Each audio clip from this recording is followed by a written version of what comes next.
नमस्कार दोस्तों, आप सभी का स्टडी रूम में हार्दिक स्वागत है। मैं हूं गौतम सबावत और आज के इस वीडियो में हम चर्चा करेंगे आज यानी कि 13 जुलाई 2021 से संबंधित करंट अफेयर्स के सभी महत्वपूर्ण क्वेश्चनों के बारे में। तो दोस्तों वीडियो अंत तक जरूर देखें। पहले हम क्वेश्चंस देखेंगे, उसके बाद क्वेश्चन से रिलेटेड जितने भी फैक्ट्स होंगे उनके बारे में जानेंगे डिटेल से। दोस्तों यह है मेरा बायोडाटा। पोस्ट ग्रेजुएशन में एमए पॉलिटिकल साइंस से, वहीं यूजीसी नेट भी पॉलिटिकल साइंस से की हुई है। बाकी ये है ऐसी एग्जाम्स जो मेरे द्वारा पास की गई है। तो चलिए आज का वीडियो शुरू करते हैं। क्वेश्चन नंबर फर्स्ट, हाल ही में की गई घोषणा के अनुसार नया राष्ट्रीय डॉल्फिन अनुसंधान केंद्र कहाँ बनाया जाएगा? Option A Patna, B Bombay, C Chennai, D Bangalore. तो इसका जो सही आंसर ऑप्शन ए पटना में बनाया जाएगा। तो दोस्तों आप जब कभी भी ऑनलाइन वीडियो के माध्यम से क्लास लेना शुरू करो तब आप क्वेश्चनों को नोट करते हुए भी चला करो, ताकि बाद में आपको रिवीजन करने में आसानी रहे। तो अब इसके बारे में थोड़ा डिटेल से जान लेते हैं कि कौन सा प्रोजेक्ट चलाया जा रहा है डॉल्फिन को बचाने के लिए। तो दोस्तों प्रोजेक्ट डॉल्फिन ही चलाया जा रहा है, प्रोजेक्ट टाइगर की तर्ज पर इनको बचाने के लिए। तो अब ये जो राष्ट्रीय डॉल्फिन का रिसर्च सेंटर होगा ये पटना में स्थापित किया जाएगा, क्योंकि जो डॉल्फिन है काफ़ी कम इनकी संख्या हो चुकी है, लगभग लुप्त होने के कगार पर ही आ चुकी है। तो अब एक बार ये भी देख लेते हैं कि है कहाँ। तो डॉल्फिन कहाँ पाई जाती है? गंगा नदी में पाई जाती है। अब गंगा नदी कहाँ से निकलती है, कहाँ तक जाती है, इसकी कितनी लंबाई है?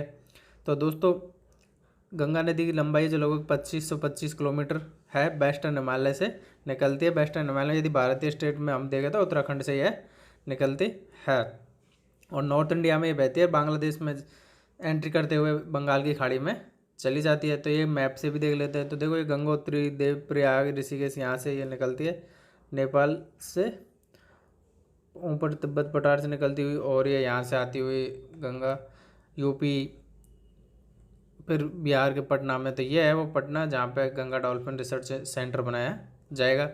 यहाँ के बाद ये बांग्लादेश में चली जाती है, फिर यहाँ अपना ये डेल्टा बनाती है, फिर यहाँ बंगाल की खाड़ी में मिल जाती है। नेक्स्ट क्वेश्चन है, हाल ही में भारत का जो पहला एलएनजी सुविधा संयंत्र कहाँ स्थापित किया गया है? ऑप्शन है नागपुर, बी बाड़मेर, सी जैसलमेर और डी बॉम्बे। तो इसका जो सही आंसर ऑप्शन है नागपुर में स्थापित किया जा रहा है। लिक्विड नेचुरल गैस, प्राकृतिक गैस जो है। तो अब इसके स्थापना के क्या फायदे क्यों किए जा रहे हैं? तो दोस्तों जो आज ईंधन है, तो ईंधन पर निर्भरता कम करने के लिए, कोयल ईंधन पर कोयलाओं का प्रयोग कम करने, क्योंकि उनसे प्रदूषण भी होता है और कोयला की भी अब कमी धीरे धीरे होती जा रही है। तो इसलिए ऐसे विकल्प ढूंढने पर का प्रयास किया जा रहा है जो लागत कम हो, प्रभावी हो और प्रदूषण न के बराबर हो, आसानी से उपलब्ध हो और महंगे भी ना हो। तो सड़क परिवहन और राजमार्ग मंत्री नितिन गडकरी जी ने नागपुर में इस तरह का भारत का पहला तरल प्राकृतिक गैस सुविधा संयंत्र का उद्घाटन किया है। तो अब बिजली क्षेत्र में क्या विविधीकरण लाने के लिए और कृषि क्षेत्र के जो अपशिष्ट है उनको भी प्रयोग में लाने के लिए, ताकि किसानों को एक आय का अतिरिक्त विकल्प मिल सके, इसलिए इस तरह के जो ईंधन है इसको विकसित किया जा रहा है। अब इसमें जैसे चावल, मक्का, चीनी के आदि शेष है, इनका भी प्रयोग किया जाएगा। अब एक बार हम ये भी देख लेते हैं नागपुर है कहाँ। तो दोस्तों ये हमारा प्यारा भारत और नागपुर है महाराष्ट्र में। तो ये जो मैप मैं ड्रॉ कर रहा हूँ, ब्लू लाइन आप देख पा रहे हो, ये है महाराष्ट्र का मैप और यहाँ पर ये मैं ये कर रहा हूँ, यहाँ पे है नागपुर। तो अभी इसका उद्घाटन हुआ है, तो अब इसके जो भी परिणाम आएंगे उनसे आपको अवगत करा दिया जाएगा। नेक्स्ट क्वेश्चन है, हाल ही में हुए यूरो कप 2020 का खिताब किस देश की टीम के द्वारा जीता गया है? ऑप्शन है Italy, B Brazil, C England और डी अर्जेंटीना। तो इसका जो सही आंसर ऑप्शन है इटली है। इटली के द्वारा ये जीता गया है। हर 4 वर्ष में यह प्रतियोगिता यानी यूरो कप किया जाता है। तो पिछला है जो 2016 में हुआ था, उसके जो विजेता था वह पुर्तगाल था। सबसे ज़्यादा स्पेन, जर्मनी ने इसे 3 बार जीत रखा है। इस बार इंग्लैंड को हराया गया है, इटली के द्वारा यह खिताब जीता गया है। 1958 में इस यूरो खिताब की शुरुआत हुई थी। नेक्स्ट क्वेश्चन है, मलाला दिवस कब मनाया जाता है? ऑप्शन है 10 जुलाई, बी 12 जुलाई, सी 13 जुलाई और डी है 14 जुलाई। तो इसका जो सही आंसर ऑप्शन बी 12 जुलाई को मलाला दिवस मनाया जाता है। तो मलाला है कौन? तो दोस्तों मलाला एक पाकिस्तान की कार्यकर्ता है जो 2012 में स्कूल जा रही थी, तो जाते समय तालिबान के द्वारा उन पर बंदूक से गोली दाग दी गई और वह उससे बच गई। बचने के बाद वह अमेरिका में आ गई। उसके बावजूद भी वह लड़कियों की शिक्षा व अधिकारों के लिए उनकी वकालत करती है और उसका मानना है कि लड़कियों को पढ़ना ज़रूरी है। इसी कारण 12 जुलाई को मलाला दिवस मनाया जाता है, तो क्योंकि यह दुनिया भर में महिला और बच्चों के अधिकारों का सम्मान करने से जुड़ी पहल से जुड़ी हुई है। तो 17 साल की उम्र में सबसे कम उम्र में 2014 में इन्हें नोबेल का पुरस्कार मिला था। वह भी भारतीय वो भी थे कैलाश सत्यार्थी जी, उनके साथ जॉइंट रूप से उनको नोबेल पुरस्कार दिया गया था। तो ये है कैलाश सत्यार्थी जो कि बच्चों के संरक्षण के लिए कार्य करते हैं, और ये है यूसुफ मलाला जो कि पाकिस्तान की है, और कैलाश सत्यार्थी भारत के ही है, यानी कि हमारे देश के है। नेक्स्ट क्वेश्चन है, हाल ही में किस संस्थान के द्वारा the hunger virus multiplies report जारी की गई है? ऑप्शन है ऑक्सफैम, बी ऑक्सफोर्ड, सी वर्ल्ड बैंक और डी IMF। तो इसका जो सही आंसर ऑप्शन है ऑक्सफैम के द्वारा रिपोर्ट जारी की गई। तो इस रिपोर्ट का महत्व क्या है? तो इस रिपोर्ट में बताया गया है कि लगभग 11 लोगों की मौत हर मिनट भूख के कारण हो जाती है, अर्थात उनको भोजन नहीं मिलता। इस कारण से 11 लोग प्रत्येक मिनट में मौत के गले में चले जाते हैं। दोस्तों, मौत के मुँह में चले जाते हैं। तो आप सोच सकते हो भोजन की कितनी कमी है इस दुनिया में, इसलिए जब कभी भी भोजन खाओ इतना ही खाओ जितनी ज़रूरत है। नेक्स्ट क्वेश्चन है, नारियल विकास बोर्ड किस केंद्रीय मंत्रालय के तहत स्थापित एक वैधानिक निकाय है? ऑप्शन है खाद्य मंत्रालय, बी विदेश मंत्रालय, सी गृह मंत्रालय और डी है कृषि मंत्रालय। तो इसका जो सही आंसर ऑप्शन डी कृषि मंत्रालय के अंतर्गत यह नारियल विकास बोर्ड आता है। अब ये चर्चाओं में क्यों है आजकल, इसके बारे में हम जान लेते हैं। दोस्तों, हाल ही में जो नारियल विकास बोर्ड एक्ट था उसमें अमेंडमेंट किए गए हैं। पहले इस नारियल विकास बोर्ड में 4 मेंबर होते थे, इन्हें बढ़ाकर अब 6 मेंबर कर दिया गया है, इसलिए यह चर्चा में बना हुआ है।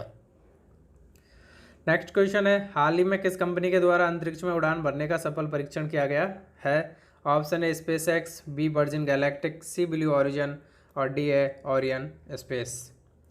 तो इसका जो सही answer option B Virgin Galactic है, जिसने हाल ही में अंतरिक्ष में उड़ान भरी सक्सेसफुल 6 कर्मचारियों के साथ। बाकी ये 3 कंपनी भी इस क्षेत्र में कार्य कर रही है, तो आगे इनसे भी अपडेट करवा दिया जाएगा। अब वर्जिन गैलेक्टिक कंपनी के जो मेन शेयर होल्डर है वे रिचर्ड ब्रैंसन। तो इन्होंने ये 17 साल से इस पर कार्य कर रहे हैं। तो आप सोच सकते हो दोस्तों, 17 साल पहले अंतरिक्ष में उड़ने की किसी ने सोची नहीं होगी। उस समय इन्होंने सोचकर इस पर कार्य शुरू कर दिया था और आज इसे हकीकत में बदल दिया है। और अब 2022 यानी आने वाले वर्ष से इस तरह की वाणिज्यिक फ्लाइट शुरू हो जाएगी, यानी कोई भी अब अंतरिक्ष की सैर कर सकता है। लगभग $2.5 लाख का इसका टिकट होगा। तो अब अंतरिक्ष पर्यटन भी पर्यटक के क्षेत्र में एक नया अध्याय ऐड हो चुका है। तो अब अंतरिक्ष पर्यटन भी नॉर्मल हो जाएगा कुछ ही सालों बाद में। तो वर्जिन गैलेक्टिक जो रॉकेट था विमान पर उड़ा था मैक्सिको रेगिस्तान से 50 मील ऊपर तक इसने उड़ान भरी थी। तो ये जो फोटो हम देख पा रहे हो, तो इसमें ये आप देख पा रहे हो, ये है रिचर्ड ब्रैंसन। और दोस्तों, ये इनके बगल में आप देख पा रहे हो वुमेन, ये है श्रीषा जो कि भारतीय मूल की है। ये 3rd ऐसी भारतीय महिला है जो अंतरिक्ष की सैर की है। और दोस्तों, ये है इनकी कंपनी वर्जिन गैलेक्टिक, जिसके द्वारा उड़ान इन्होंने अंतरिक्ष में भरी है। तो ये पहली ऐसा टेस्ट है जो मानव सहित है। पहले इससे पहले मानव रहित टेस्ट किए जा चुके हैं। अब एक टेस्ट और किया जाएगा, उसके बाद इसे वाणिज्यिक रूप से सेटल कर दिया जाएगा। नेक्स्ट क्वेश्चन है, हाल ही में ब्रिक्स के किस सदस्य देश ने STI के नेतृत्व वाले BRICS innovation corporation action plan 2021-24 का प्रस्ताव रखा है? ऑप्शन है भारत, बी ब्राज़ील, सी चीन और डी रूस।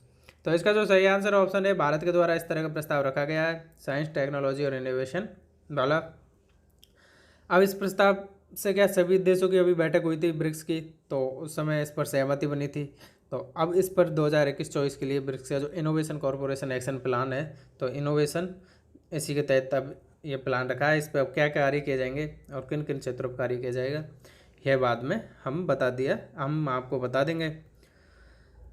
दोस्तों, ये है वर्ल्ड मैप, और वर्ल्ड मैप में जो ग्रीन मैप आप देख पा रहे हो, ये है ब्रिक्स के देश जो कि ब्रिक्स के सदस्य हैं। तो दोस्तों, ये है हमारा प्यारा भारत जो आप देख पा रहे हो, इसके ऊपर है ये चाइना, ये है रसिया और यह साउथ अफ्रीका और यह है ब्राज़ील। तो इस तरह 5 देशों से ब्रिक्स बनाया 2009 में।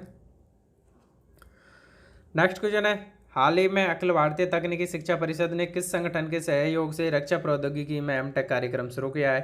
ऑप्शन है डिफेंस मिनिस्ट्री, बी डीआरडीओ, सी एजुकेशन मिनिस्ट्री और डी है इसरो। तो इसका जो सही आंसर ऑप्शन बी है, डीआरडीओ के सहयोग से एमटेक कार्यक्रम रक्षा प्रौद्योगिकी में शुरू किया गया है। इसका उद्देश्य क्या है? इसका उद्देश्य यही है कि जो टेक्नोलॉजी में डाइवर्सिटी है, डिफेंस टेक्नोलॉजी है, उनमें प्रैक्टिकल ज्ञान को बढ़ावा दिया जाए और स्किल एबिलिटी को भी उस क्षेत्र में बढ़ाया जाए ताकि स्किल्ड लेबर, स्किल्ड इंजीनियर्स प्राप्त हो। तो डिफेंस में की जो कमी है, डिफेंस के नए नए इनोवेशन है, वह इंडिया में किए जा सके। नेक्स्ट क्वेश्चन है, हाल ही में किस राज्य में जीका वायरस संक्रमण के मामलों में तेजी देखी गई है? ऑप्शन है केरल, बी कर्नाटक, सी तमिलनाडु और डी है गुजरात। तो इसका जो सही आंसर ऑप्शन है केरल में जीका वायरस के मामले बढ़ते जा रहे हैं। अब जीका वायरस के बारे में जान लेते हैं, होता किससे क्या है। तो दोस्तों इसकी जो संख्या बढ़ रही है केरल में, वैसे तो इसके लक्षण ज़्यादा है नहीं, लेकिन कभी कभी इससे क्या लकवा हो जाता है। अब लक्षण वैसे इसके जैसे आँखें लाल होना, बुखार चढ़ना, जॉइंट्स में दर्द होना, मांसपेशियों में दर्द होना, सर का दर्द करना, और कभी कभी इससे लकवा आ जाता है। वैसे ये मच्छर से ही होने वाला रोग है, जीका मच्छर से ही। अब अगर हम केरल को भारत मैप में भी देख लेते दोस्तों, यह है हमारा प्यारा भारत और इसमें ये जो मैं लाइन ड्रॉ कर रहा हूँ ब्लू, ये है केरल का मैप। तो ये साउथ में एक छोटा सा राज्य है केरल। तो दोस्तों आज के सारे क्वेश्चंस हो चुके हैं। यदि आपको वीडियो पसंद आए लाइक करो, अपने दोस्तों के साथ शेयर करो और चैनल को सब्सक्राइब करना ना भूलें। Thank you.